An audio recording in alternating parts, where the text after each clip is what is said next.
这座桥就是因为盐洲社区要过永康大排到仁爱街爱坐一大段，相当不方便，所以市府便3000万经费来打造。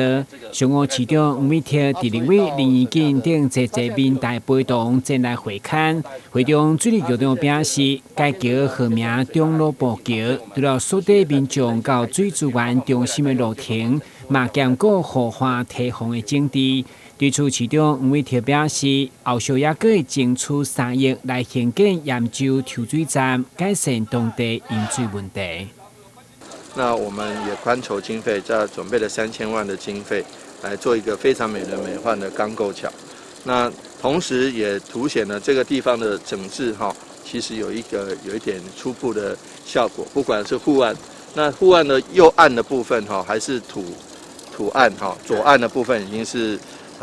堤防已经做好了，所以我们下一个阶段就是要把右岸把它整治起来那另外一个部分大概就是我们沿航地区，我们还有一个这个抽水站这样可能要跟中央来积极争取，希望能够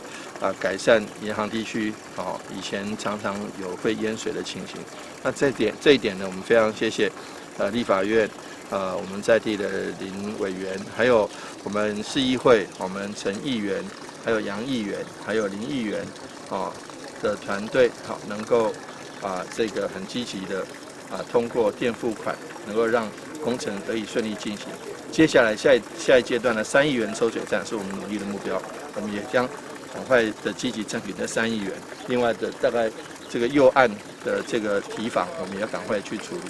据了解，中路步桥伫去年2月动工，经过10个月完工，伫今年3月2日验收完成，开放民众来使用。除了解决交通出入的问题，增加一处亲水休闲的所在。未来附近的步道建设完成以后，将串联到咸水溪边，增加附近居民运动休闲空间。台南新闻，军职何乔邦采访报道。